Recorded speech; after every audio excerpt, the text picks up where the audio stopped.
പണം ഉണ്ടായാലും പണമില്ലെങ്കിലും മനുഷ്യ ശരീരമാണ് വലിച്ചു കീറുമ്പോഴേ അതിന്റെ വേദന എന്തുവാന്ന് അറിയത്തുള്ളൂ.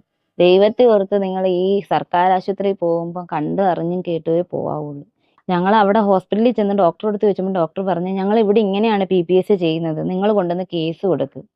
ഹായ്, ഞാനിപ്പോ നിൽക്കുന്നത് കുണ്ടറ താലൂക്ക് ഹോസ്പിറ്റലിന്റെ ഫ്രണ്ടിലാണ്. ഇന്ന് ഇവിടെ വരാനൊരു കാരണമുണ്ട്. തെറ്റുകൾ മനുഷ്യ സാധനമാണ്, അത് എല്ലാവർക്കും അറിയാം. പക്ഷെ ആ തെറ്റ് പറ്റിയാൽ അത് തിരുത്താനുള്ള മനസാക്ഷി അതും കൂടെ ഉണ്ടാവണം. 2 ദിവസം മുമ്പ് നമ്മുടെ മുഖ്യമന്ത്രി പിണറായി വിജയൻ ഒരു പ്രസ്താവന ഇറക്കിയിട്ടുണ്ടായിരുന്നു. ഈ ഗവൺമെന്റ് ഹോസ്പിറ്റലിൽ ചികിത്സിക്കാൻ ഇവിടുത്തെ പണക്കാർ വരെ കൊതിക്കുന്നുണ്ട്, മറ്റുള്ളവർ അറിഞ്ഞാൽ എന്ത് വിചാരിക്കും, പിശുക്കാരെന്ന് വിചാരിക്കും എന്നുള്ള നാണക്കേട് കൊണ്ടാണ് അവരങ്ങോട്ട് പോകാത്തതെന്നാണ് നമ്മുടെ മുഖ്യമന്ത്രി പറഞ്ഞത്. എങ്ങനെ ഇവിടെയൊക്കെ വന്നു കയറും എന്ന് കൂടെ ചിന്തിക്കണം. ഇവിടെ വന്നു കയറിയ ഒരു പെൺകുട്ടിയുടെ അവസ്ഥയാണ് ഞങ്ങൾ ഈ വീഡിയോയിൽ കാണുന്നത്. ഈ പെൺകുട്ടിയെ ഈ അവസ്ഥയിലാക്കിയ ഡോക്ടർമാർ ഇന്നും ഇവിടെ ചികിത്സിക്കുന്നുണ്ട്. ഇന്നും മറ്റുള്ളവർക്ക് ഇതുപോലുള്ള പ്രശ്നങ്ങൾ ഉണ്ടാക്കി കൊടുക്കുന്നുണ്ടായിരിക്കാം. എത്രയും